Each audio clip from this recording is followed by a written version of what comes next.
أعوذ بالله من الشيطان الرجيم بسم الله الرحمن الرحيم تلك حدود الله ومن يطع الله ورسوله يدخله جنات تجري من تحتها الأنهار خالدين فيها وذلك الفوز العظيم صدق الله العلي العظيم وبلغنا رسوله النبي الأمين المختار الكريم ونحن على ذلك لمن الشاهدين والشاكرين والذاكرين والحمد لله رب العالمين. آئیے کچھ عرض و معروض کرنے سے قبل انتہائی عقیدت اور محبت کے ساتھ بارگاہ بے کس پناہ میں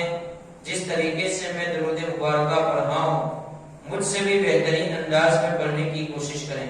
وَيَا الصَّلَاةُ وَالسَّلَامُ عَلَيْكَ يَا رَسُولَ اللَّهِ الصلاة والسلام عليك يا حبيب الله الصلاة والسلام عليك يا نور الله صلى الله تعالى عليك وسلم. حضرات، جب اس خاکدانی گیتی سے کوئی مسلمان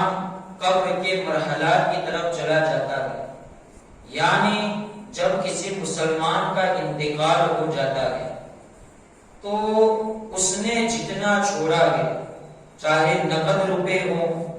چاہے گھر چھوڑے ہوں، چاہے زمینیں چھوڑی ہوں، جتنی بھی جائیداد چھوڑی ہے تو اس جائیداد کے اندر 4 حقوق کل بنتے ہیں. سب سے پہلا حق یہ ہے کہ اس کی چھوڑی ہوئی جائیداد میں سے اس کی تجہیز اور اس کی تکفین کی جائے، یعنی اس کے کفن دفن کا انتظام کیا جائے اسی کے مال میں سے. پھر دوسرے نمبر پر جو حق بنتا ہے وہ یہ ہے کہ اس نے اگر کوئی قرض چھوڑا ہے تو اس کے قرض کی ادائیگی کی جائے. جتنا مال چھوڑا ہے اس میں سے اس کے قرض کی ادائیگی کی جائے. اب اس کے بعد جو مال باقی رہ جاتا ہے تو اس کے کل 3 حصے کر دیے جائیں اور ایک حصے کے اندر اس کے چھوڑے ہوئے مال میں سے ایک حصے کے اندر اس کی وصیتوں کو پورا کیا جائے اگر اس نے جائز وصیت کی ہے تو. اور چوتھے نمبر پر وصیت کو پورا کرنے کے بعد اگر وہ جو 2 حصے باقی رہ گئے تھے ان 2 حصوں کو اس کے وارثین آپس میں تقسیم کریں گے. یہ 4 حقوق اس کے مال میں سے بنتے ہیں. اب وصیت کے اندر بڑی تفصیل ہے کہ کون سی وصیتوں کو پورا کیا جائے گا یا نہیں، اور کس وصیت اور وصیت اس کے تیسرے حصے میں سے نافذ ہوگی، یہ تو مسئلہ ہے ہی. لیکن اگر وصیت ایسی کی ہے کہ 2 حصے ایک حصے سے مال بڑھ رہا ہے تو اس صورت میں اگر اس کے سارے وارثین جو ہیں وہ بالغ ہیں اور ان میں سے کوئی یتیم نہیں ہے تو اس صورت کے اندر آپ سارے وارثین کی اجازت سے 2 حصوں ایک حصے سے زائد سے بھی خرچ کر سکتے ہیں. تو بہرحال وصیت کو اگر آپ نافذ کرنا چاہیں تو آپ علماء کے ساتھ رابطہ کر لیں اور پھر پوچھئے کہ اس وصیت کو پورا کیا جائے گا یا نہیں، اور پورا کیا جائے گا تو کتنے مال میں سے ہماری جائیداد اتنی ہے تو ان میں سے کتنے مال سے اس وصیت کو پورا کیا جائے گا، کیونکہ اس میں بڑی تفصیل ہے. انشاءاللہ پھر کبھی موقع ملا تو وصیت کے احکام پر تبصرہ کیا جائے گا. اب اس کے بعد جو چوتھا حق ہے یعنی وارثین آپس میں تقسیم کریں گے. وصیت کو پورا کرنے کے بعد جو 2 حصے بچ جائیں گے ان میں وارثین آپس میں تقسیم کریں گے. تو تقسیم کرنے کے جو قواعد اور کس طرح تقسیم کیا جائے گا اور کون کون سے وارثین ہوں گے اس حوالے سے قرآن مقدس نے ہمیں بڑی ہی پیاری رہنمائی فرمائی ہے. اسلام جس صرف نماز، روزے اور زکات کا نام نہیں ہے بلکہ اسلام جو ہے وہ مکمل ایک ضابطۂ حیات ہے۔ آپ دیکھ لیجئے کوئی بھی حکم ہو، کوئی بھی فکر آپ کے ذہن میں آئے اور آپ اسلام کے اندر اگر آپ اس کو ڈھونڈنے کی کوشش کریں گے تو یقیناً آپ کو اسلام کے اندر اس کے حوالے سے حکم نظر آئے گا۔ ہر قدم پر اسلام اپنے ماننے والوں کی رہنمائی کرتا ہے۔ کفار قریش کا معاملہ یہ تھا کہ وہ جو میت مال چھوڑ جاتا تھا تو اس مال میں سے اپنی بیٹیوں کو محروم کر دیتے تھے، بہنوں کو محروم کر دیتے تھے، چھوٹے بچوں کو محروم کر دیتے تھے، یتیموں کو محروم کر دیتے تھے۔ تو اسلام نے مکمل اس کے حوالے سے قواعد نازل فرمائے۔ اللہ رب العزت نے مکمل فصل اور تفصیل کے ساتھ سورہ نساء کے اندر آیتیں نازل فرمائی، اور ہمارے علماء نے اس کے حوالے سے مستقل قواعد کے ساتھ کتابیں بھی ہم تک پہنچائی۔ تو یہ اسلام کا ہم پر بڑا احسان ہے، اور ایسے قواعد اسلام نے مقرر کیے کہ کسی کے ساتھ ناانصافی نہ ہو سکے، ہر ایک کو اس کا حق مل سکے۔ اس حوالے سے قرآن مقدس نے جو قواعد بیان فرمائے، اللہ رب العزت ان قواعد کو بیان فرمانے کے بعد، ان قانونوں کو بیان فرمانے کے بعد ارشاد فرماتا ہے تلک حدود اللہ، یہ اللہ کی حدیں ہیں۔ ومن یطع اللہ ورسولہ، جو اللہ اور اس کے رسول کی اطاعت کر لیتا ہے، ان کے کہے کو مان لیتا ہے، یدخلہ جنات تجری من تحتها الانہار، تو اللہ رب العزت ایسے بندے کو جو اللہ کے کہے ہوئے احکام پر عمل کرتا ہے، اللہ ایسے بندے کو ان باغات میں داخل کرے گا جن کے نیچے نہریں رواں ہیں، اور صرف تھوڑی سی مدت کے لیے نہیں بلکہ خالدین فیہا، ہمیشہ وہ اس میں رہیں گے۔ اور قرآن نے یہ بھی بتا دیا وَذَلِكَ الْفَوْزُ الْعَظِيمُ، اور یہی بڑی کامیابی ہے۔ اور اس کے مقابلے میں جو قرآن کے ان قوانین پر،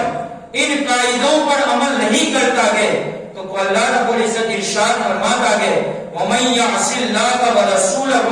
وَيَتَعَدَّ حُدُودَهُ يُدْخِلْهُ نَارًا خَالِدِينَ فِيهَا وَلَهُمْ عَذَابٌ مُهِينٌ۔ اللہ رب العزت ارشاد فرماتا ہے کہ جو اللہ اور اس کے رسول کی نافرمانی کرتا ہے اور اللہ کے بتائے ہوئے قاعدوں کو توڑ دیتا ہے، قوانین کو توڑ دیتا ہے، اللہ رب العزت اسے آگ کے اندر، جہنم کے اندر داخل فرمائے گا، اور اس طرح خالدن فیہا، اس میں ہمیشہ ہمیش رہے گا، اور وَلَهُ عَذَابٌ مُهِينٌ، اور یہ جو عذاب ہے اس کا بڑا ہی ذلت والا عذاب ہے، بڑا رسوا کرنے والا عذاب ہے۔ ابھی شاید اس کے ذہن میں یہ بات چل رہی ہو کہ میں اسے برداشت کر لوں گا، لیکن وہ آگ تو ایسی ہے کہ دنیاوی آگ جس کی تپش کو ہم برداشت نہیں کر پاتے ہیں، وہ اس آگ کا 70واں حصہ ہے، 70واں حصہ ہے۔ جب اس آگ کو ہم برداشت نہیں کر پاتے ہیں تو اس آگ کو کیسے برداشت کر پائیں گے؟ حدیث پاک میں ہے کہ جب بندے کو اس آگ کا ادنا عذاب دیا جائے گا، یعنی اس کو اس آگ کے جھوڑے پہنائے جائیں گے پاؤں میں، یہ سب سے ادنا عذاب ہے، سب سے چھوٹا سا عذاب ہے، اس آگ کی وجہ سے اس کا پورا دماغ کھول اٹھے گا، اور ایک حدیث پاک میں تو یہاں تک آتا ہے کہ وہ بندہ کوئلہ بن جائے گا، کوئلے کی شکل اختیار کر لے گا، اور پھر اس کو بدن دیا جائے گا، پھر کوئلہ بنے گا، پھر اس کو بدن دیا جائے گا، اور پھر کوئلہ بنے گا۔ یہاں پر دنیا میں حالات یہ ہیں کہ بندہ چاہتا ہے کہ مجھے کبھی موت نہ آئے، لیکن اس عذاب کو برداشت کرنے کے بعد وہ بندہ چاہے گا کہ کاش مجھے موت آ جائے، لیکن خالدن فیہا، وہ اس میں ہمیشہ ہمیش رہے گا، وہ اس عذاب کو برداشت نہیں کر پائے گا۔ اس لیے اللہ فرماتا ہے میں نے یہ جو قاعدے بیان کر دیے ہیں ان قاعدوں کے مطابق، ان قوانین کے مطابق تم اپنی میراث کو تقسیم کرو، ورنہ وہ آگ تمہارا انتظار کر رہی ہے۔ عزیزان گرامی وقار، آج ہمارے یہاں معاملہ کیا ہے؟ جس طرح کافروں کا اس زمانے میں معاملہ تھا، بہنوں کو حصوں سے نکال دیتے تھے، بیٹیوں کو نکال دیتے تھے، جو کمزور ہیں ان کو نکالنے کی کوشش کی جاتی ہے۔ حد تو یہ ہے کہ کئی مقدمات ہم مسلمانوں کے درج ہیں کہ ایک نے دوسرے پر کیس کیا ہوا ہے کہ اس میرے بھائی نے زمین ہڑپ لی ہے۔ اس طریقے سے ہمارے معاملات چل پڑے گئے، بلکہ اس حوالے سے کئی لوگ تو ایسے ہیں کہ جن کو معلوم ہی نہیں ہے کہ اسلام نے بھی اس حوالے سے ہمارے لیے ضابطے مقرر کیے گئے۔ اگر ان ضابطوں کے مطابق ہم عمل کریں، اس صورت میں کسی کے ساتھ ناانصافی نہیں ہوگی اور ہر ایک کو اس کا حق مل جائے گا۔ ورنہ اگر یہ چاہتے ہیں کہ ہم کسی کی زمین کو ہڑپ لیں، یا چھوٹا بھائی ہے وہ زیادہ سمجھدار نہیں ہے، ہم اس کی جائیداد کو اپنے نام پر کروا لیتے ہیں، بہنوں سے ہم اپنی جائیداد اپنے نام پر کروا لیتے ہیں، اگر اس طریقے کا معاملہ ہے تو حدیث پاک سنیے۔ حضرت سعید بن زید رضی اللہ تعالیٰ، حضرت عروہ بن زبیر رضی اللہ تعالیٰ سے روایت متفق علیہ حدیث پاک ہے، بخاری میں بھی اور مسلم میں بھی ہے۔ فرماتے ہیں حضرت عروہ کہ حضرت سعید بن زید پر، جو حضرت عمر بن خطاب کے بہنوئی تھے، جن کی تلاوت کو سن کر حضرت عمر بن خطاب ایمان لائے تھے، حضرت سعید بن زید پر عروہ بنت اوس نامی ایک عورت نے زمین کا مقدمہ دائر کر دیا مروان بن حکم کے پاس۔ اس نے مقدمہ دائر کیا کہ سعید نے میری زمین کو ہڑپ لیا ہے، یہ مقدمہ دائر کیا۔ حضرت سعید صحابی تھے، مروان نے حضرت سعید کو بلایا اور بلا کر کے پوچھا کہ کیا آپ نے اس کی زمین کو ہڑپ لیا ہے؟ حضرت سعید نے جواب دیا کہ مروان تھوڑا یہ تو سوچو کہ میں صحابی رسول، میں اللہ کے رسول کی صحبت یافتہ ہوں، میں اللہ کے رسول کی صحبت میں لگا ہوں، اور جب میں نے سرکار کا یہ فرمان سن رکھا ہے تو کب میں اس طریقے سے اس کی زمین کو ہڑپ سکتا ہوں؟ میں نے سرکار کو یہ فرماتے ہوئے سنا ہے کہ جو بندہ کسی کی ایک بالشت زمین بھی ہڑپ لیتا ہے، غصب کر لیتا ہے، تو اس صورت میں کل قیامت کے دن اللہ رب العزت ساتوں زمینوں کا توق بنا کر اس کے گلے میں پہنائے گا۔ اب میں نے اس حدیث کو سن رکھا ہے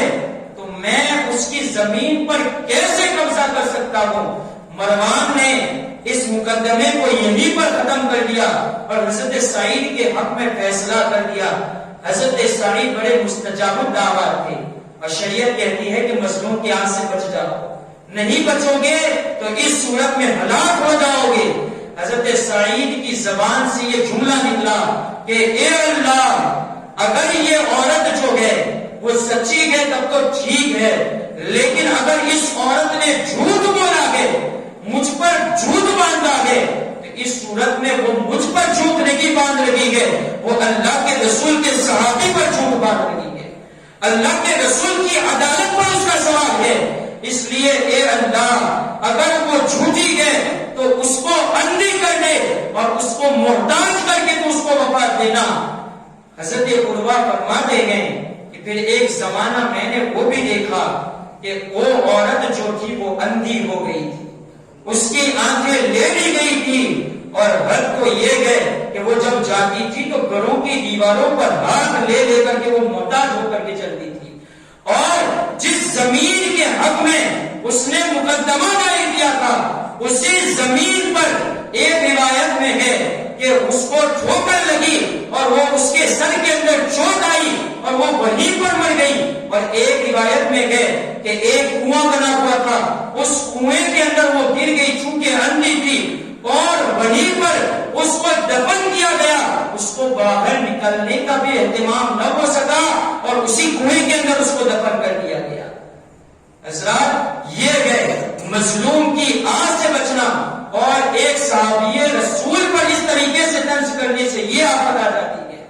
اب دیکھیں کہ انہوں نے کیا فرمایا کہ سرکار کو میں نے یہ فرماتے ہوئے سنا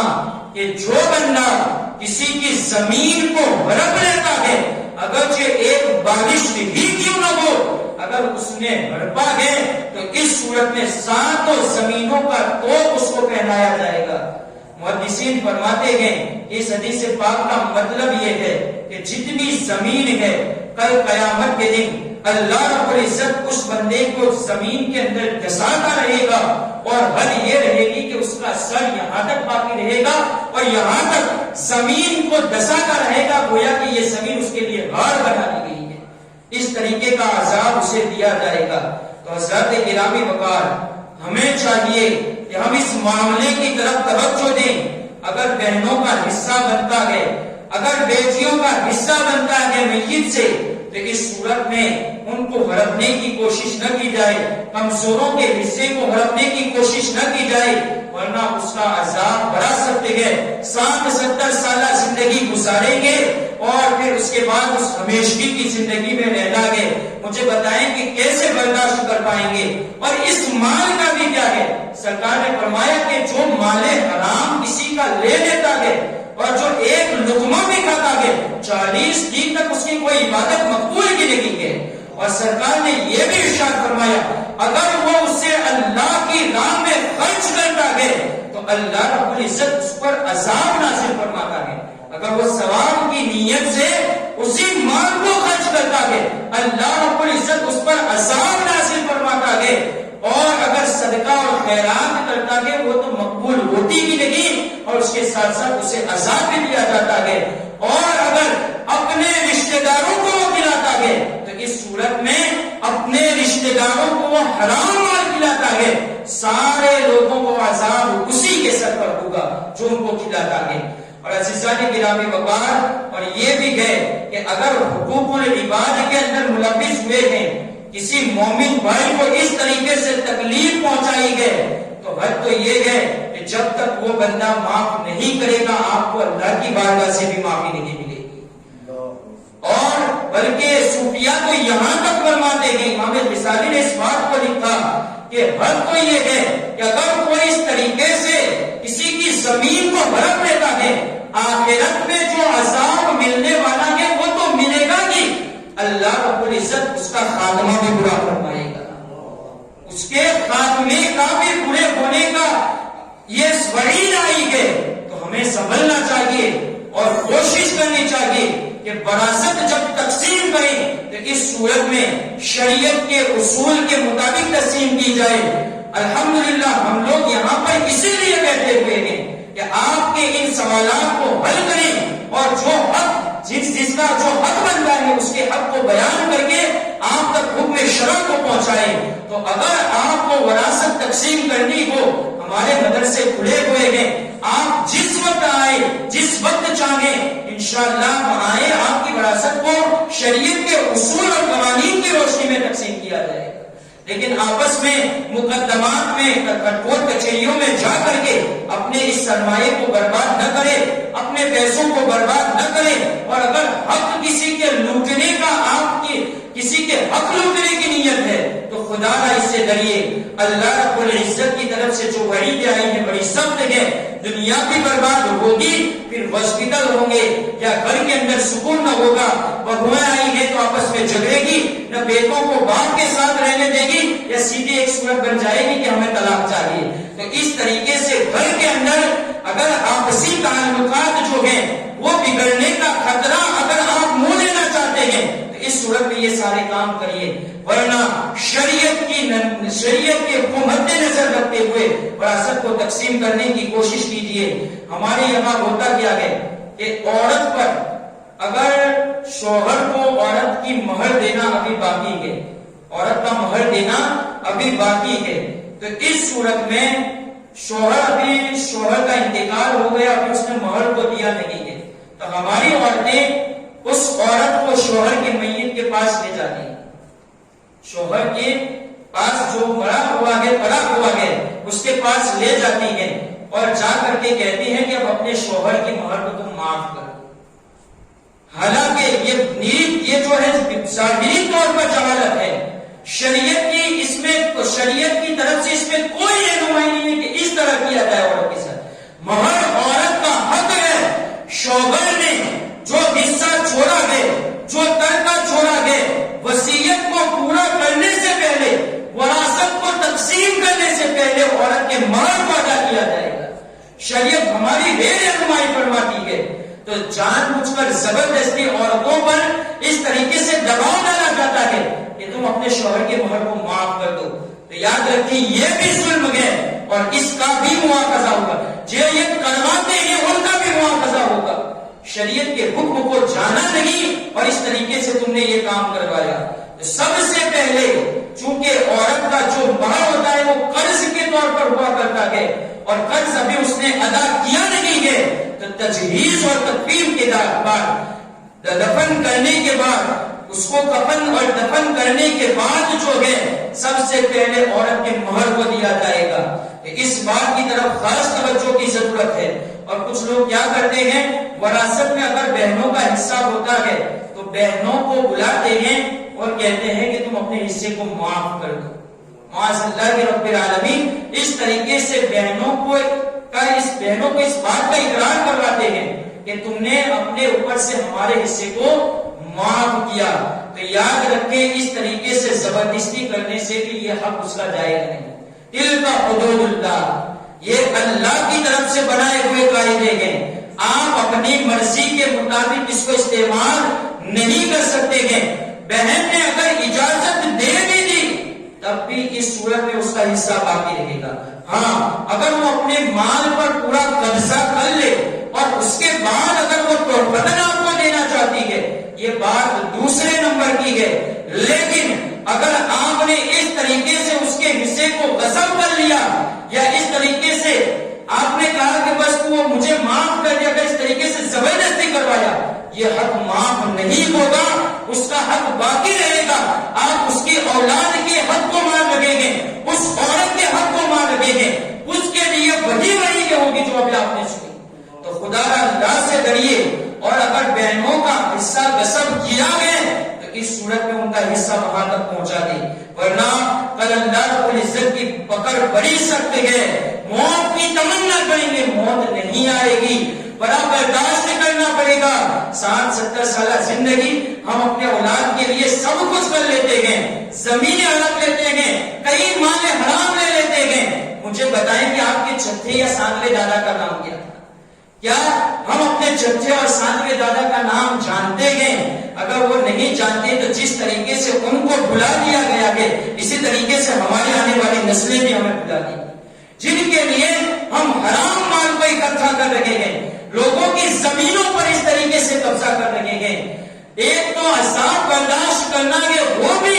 اور وہ لوگ بھی جن کے لیے آپ کر رہے ہیں، کبھی کبھی تو ایسا ہوتا ہے کہ قبر پر بھی ان کو حاصل ہونے کی توفیق نہیں ہوتی ہے۔ تو خدا اللہ سے ڈریے اس معاملے میں، اور جہاں تک ہو سکے جن کے جو حقوق ہیں ان تک پہنچانے کی کوشش کریں۔ اور کبھی کبھی ہوتا کیا ہے کہ والدین ابھی حیات ہوتے ہیں اور وہ چاہتے ہیں کہ ان کے بیٹوں کو اس طریقے سے، جیسے جو بیٹا پالتا ہے اس کو زیادہ دے دیا جائے، پھر وراثت تقسیم ہوگی، اس طریقے سے وصیت کر جاتے ہیں۔ حدیث پاک میں حضرت انس رضی اللہ تعالیٰ سے روایت فرماتے ہیں، من قطع میراث وارثہ، جو اپنے کسی وارث کی میراث کو قطع کر دے، توڑ دے، قطع اللہ میراثہ من الجنۃ یوم القیامہ، قیامت کے دن اللہ رب العزت جنت سے اس کی وراثت کو دور کر دے گا، جنت سے اس کی وراثت کو توڑ دے گا، یعنی جنت میں اسے کوئی جگہ نہیں ملے گی۔ اور حدیث پاک میں تو یہاں تک ہے کہ صحابی رسول نے آ کر کے عرض کی، یا رسول اللہ صلی اللہ تعالی علیہ وسلم، ایک شخص وہ ہے کہ جس نے 70 سال یعنی 70 سال اللہ رب العزت کی عبادت میں گزارے، بڑا متقی اور بڑا پرہیزگار بنا رکھا، لیکن جب وصیت کرنے کا وقت آیا تو اس نے اپنے وارثوں کے ساتھ ناانصافی کی۔ تو یا رسول اللہ، ایسے آدمی کے بارے میں کیا حکم ہے؟ تو سرکار نے ارشاد فرمایا کہ اس نے اپنے خاتمے کو خراب کر دیا ہے، اس کا خاتمہ اچھا نہیں ہوگا اور اس کے لیے جنت کا بھی کوئی حصہ نہیں ہوگا۔ اور اسی صحابی نے پھر یہ سوال کیا، یا رسول اللہ، ایک شخص وہ ہے کہ جس نے اس طریقے سے اتنی زیادہ عبادتیں اور ریاستیں تو نہیں کی، 70 سال تک رہا، آخری جب وقت آیا تو اس نے اپنے وارثوں کے ساتھ انصاف والا معاملہ کیا۔ اے رسول اللہ، اب آپ بتائیں کہ ایسے شخص کے بارے میں کیا حکم ہوگا؟ تو سرکار علیہ السلام نے ارشاد فرمایا اس ایک عمل کی وجہ سے اس کا خاتمہ بہتر ہوگا اور اللہ رب العزت اس کے لیے جنت کے اندر وراثت فرما دے گا، یعنی اس کا حصہ متعین فرما دے گا۔ اور سرکار نے یہ بھی ارشاد فرمایا جس بندے کی زمین کو غصب کیا جائے تو اس صورت میں وہ اپنے حق کے لیے اپنے حق کو دوسرے کے پاس سے مانگے، اسے معاف نہ کرے۔ صحابی نے عرض کیا رسول اللہ اگر وہ کسی کو قتل کر یعنی مانگنے والے کو قتل کر دے تو سرکار نے ارشاد فرمایا یہ اپنا حق مانگنے والا ہے، اگر حق مانگنے کے اندر اس کو قتل کیا گیا تو اس صورت میں وہ اللہ رب العزت کی بارگاہ میں شہید کا درجہ پائے گا۔ اور جس شخص نے، اور سرکار نے یہ بھی ارشاد فرمایا اور اگر حق مانگنے کے دوران اگر اس نے سامنے والے کو قتل کر دیا تو سامنے والا جو ہے وہ سیدھے جہنم کے اندر داخل کیا جائے۔ آپ دیکھ کتنی بڑی بڑی جگہیں، تو اس صورت میں اس سے ہمیں خاص طور پر بچنا چاہیے اور وراثت جو ہے وہ شریعت کے مطابق تقسیم کرنی چاہیے۔ حضرت انس رضی اللہ تعالیٰ عنہ نے یہ ارشاد فرمایا کہ جو وارث کو اپنی میراث سے قطع کر دیتا ہے یعنی وارث کو اپنی میراث سے نکال دیتا ہے تو اس صورت میں اللہ رب العزت قیامت کے دن اس وصیت کرنے والے کو جنت سے محروم فرما دے گا اور قیامت کے دن اس کے لیے کوئی حصہ نہ ہوگا۔ اب والدین کرتے یہی ہیں کہ جو بیٹا پالتا ہے اس کو زیادہ دے کر کے یہ سارا تیرا ہے اور باقی اولاد کو فراموش کر جاتے ہیں۔ اگر باقی اولاد آپ کی بات نہیں سنتی ہے تو یقیناً وہ اس کا عذاب پائے گی، دنیا میں بھی پائے گی اور آخرت میں بھی پائے گی۔ لیکن وراثت جو ہے وہ اولاد کا حق ہے، آپ اس طریقے سے اولاد کو وراثت سے محروم نہیں کر سکتے ہیں۔ کئی لوگ اس طریقے سے ہیں کہ مسئلہ تو وراثت کا پوچھتے ہیں لیکن اپنی ظاہری حیات ہی میں اس طریقے سے تقسیم کر دیتے ہیں یہ تیرا یہ تیرا یہ تیرا۔ تو یاد رکھیں اگر ظاہری حیات میں اپنے مال کو اولاد کے درمیان تقسیم کرتے ہیں تو اس صورت میں سارے بیٹوں اور ساری بیٹیوں کو برابر برابر حصہ دینا ضروری ہے۔ آپ ایسا نہیں کر سکتے ہیں کہ 2 حصے بیٹوں کو دے دے 1 حصے بیٹی کو، ایسی شریعت نے اجازت نہیں دی ہے۔ ظاہری حیات میں اگر تقسیم کرنا ہے تو ساری اولاد کو برابر برابر حصہ دو، ورنہ آپ ظالم کہلیں گے، خاتمہ بھی برا ہوگا اور آپ کی جو میراث اور آپ جب اللہ رب العزت حشر کے دن اٹھائے گا تو اس وقت کے مرحلات بھی بڑے مشکل ہوں گے۔ اس لیے اس معاملے میں جو ہے وہ ہمیں اللہ رب العزت سے ڈرنا چاہیے۔ اور یاد رکھیں یہ آخری مسئلہ میں آپ کے سامنے پیش کر دیتا ہوں، جب ہمارے یہاں کسی کا انتقال ہو جاتا ہے تو مسجد کے اندر 10,000 روپے اسی کے میراث میں سے اسی کے جو ترکہ چھوڑا ہے اسی میں سے 10,000 15,000 اس طریقے سے لکھوا دیتے ہیں یا فاتحہ کرتے ہیں، نیاز کرتے ہیں اسی کے پیسوں میں سے۔ تو یاد رکھیں اس نے جو ترکہ چھوڑا ہے، جتنا مال چھوڑا ہے، اس سارے مال پر سارے وارثین کا حصہ ہے، سارے وارثین کا۔ کوئی ایک وارث اپنے اختیار سے اس مال میں تصرف نہیں کر سکتا ہے، اس مال کو ایسے استعمال نہیں کر سکتا ہے۔ اگر سارے وارثین بالغ ہیں، اگر سارے وارثین بالغ ہیں اور سب کی اجازت ہے تو آپ اس مال میں سے اس طریقے سے نیاز کروا سکتے ہیں، فاتحہ کروا سکتے ہیں، مسجد میں لکھوا سکتے ہیں۔ ایک بھی وارث اگر نابالغ ہے تو اس صورت میں اس نابالغ کے حصے کو دیا جائے گا اور پھر اس کے بعد جتنے وارثین بالغ ہیں ان کے مال میں سے اس طریقے سے نیاز کروائی جائے گی یا مسجد میں پیسے لکھوائے جائیں گے۔ اگر کسی ایک کی بھی اجازت نہیں ہے تو ہرگز اس طریقے سے آپ کا مسجد میں اس طریقے سے پیسے لکھوانا، مدرسے میں اس طریقے سے پیسے لکھوانا یہ جائز نہیں ہے۔ اور اگر یتیم کا مال ہے تو اس صورت میں بھی ہمیں خاص طور پر بچنا چاہیے۔ اگر کوئی وارث نابالغ ہے، اب ہوتا یہ کہ نیاز وہ لوگ کرواتے ہیں، ہم لوگ کھانے کے لیے جاتے ہیں، اگر ہمیں یقین کے ساتھ معلوم ہے کہ اس میں یتیم والے کا بھی حصہ ہے، یتیم جو بچہ ہے اس کے مال میں سے بھی اس میں خرچ کیا گیا ہے تو اس صورت میں اس کو کھانا جائز نہیں ہے۔ اگر آپ کھائیں گے وہ کھانا بھی حرام کا ہوگا اور اس صورت میں آپ مستحق کے عذاب بھی ٹھہریں گے، اللہ رب العزت آپ پر عذاب بھی نازل فرمائے گا، اللہ رب العزت آپ کے نام اعمال میں عذاب بھی لکھے گا۔ اس لیے اگر یقین کے ساتھ معلوم ہے کہ نابالغ وارث ہے اور اس کا حصہ اس نیاز میں لگایا گیا ہے تو اس نیاز کو کھانے کے لیے نہ جائے، اس کا بائک آؤٹ کرنا ضروری ہے۔ حضرت عبداللہ بن مہدی رضی اللہ تعالیٰ عنہ فرماتے ہیں کہ میرے والد صاحب کے بھائی یعنی میرے چچا کا انتقال ہو گیا، میں ایک چٹائی پر بیٹھا ہوا تھا، تو جیسے ہی انتقال ہوا میرے والد صاحب جو غم کی وجہ سے بے ہوش ہو گئے، جب ان کو ہوش آیا تو سب سے پہلے ان کا جملہ یہ تھا کہ اس چٹائی پر اب ان کے وارثین کا حق ہے، اس چٹائی پر اب ان کے وارثین کا حق ہے، ان کے وارثین کی اجازت کے بغیر تم اس چٹائی پر نہیں بیٹھ سکتے،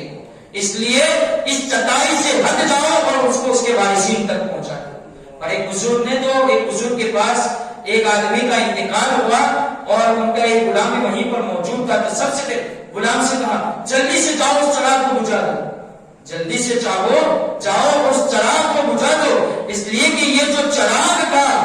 یہ اس مرنے والے کا تھا، اور یہ جو چراغ کا مالک جب وہ تھا تو اس صورت میں اب اس چراغ پر اس کے وارثین کا حق ہے، تو کہیں ایسا نہ ہو کہ وارثین کے حق کو چھیننے میں ہم گرفتار ہو جائیں۔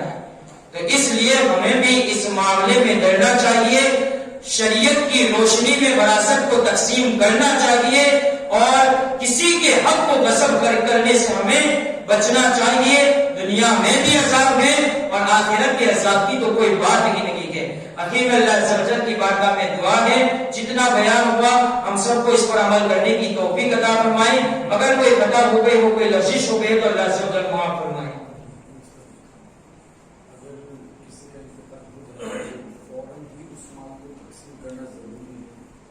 اس میں ایسا ہوتا ہے کہ قیمت کم آنے کی وجہ سے کچھ لوگ رک جاتے ہیں، اور اگر چلو مان لیجیے جو کھیت ہے تو کھیت میں جو کچھ ہوئیں گے اس میں سے جو پیسہ ہے اگر وہ تقسیم کرنا پڑے گا۔ دیکھیے اگر کسی میت نے زمین وغیرہ چھوڑی ہے تو شریعت کا مستحب طریقہ یہ ہے، جو شریعت نے بتایا 3 دن تک اس کے غم بنانے کی یعنی اس کے مرنے کے غم منانے کا حکم دیا گیا ہے، اب اس سے زائد نہیں منا سکتے، تو 3 دن کے بعد چوتھے دن، اور کچھ فقہاء نے تو 3 دن کا بھی تبصرہ کیا ہے کہ تیسرے ہی دن اس وراثت کو تقسیم کر لیا جائے۔ اب جو بو رہا ہے اس نے جتنی اپنی قیمت اس کھیت میں لگائی ہے تو اس صورت میں وہ اپنی قیمت اس سے لے لے گا، اس کھیت میں جتنی قیمت اپنی لگائی ہے، جیسے جو دوا وغیرہ کا خرچہ ہوتا ہے، بیج وغیرہ کا خرچہ ہوتا ہے، وہ اگر اس نے اپنا کیا ہے تو وہ اس سے لے لے گا، اور پھر اس کے بعد جتنا مال بچے گا اس سارا وراثت کا حصہ ہوگا، سب کو تقسیم کرنا پڑے گا۔ یا اگر وہ چاہے تو اس صورت میں ایک کام یہ کر سکتا ہے کہ سارے وارثوں سے اس زمین کو اجارے پر لے لے، یعنی کہ 1 سال تک میں اس میں کھیتی کروں گا اور اس کا اتنی اجرت تمہیں دوں گا،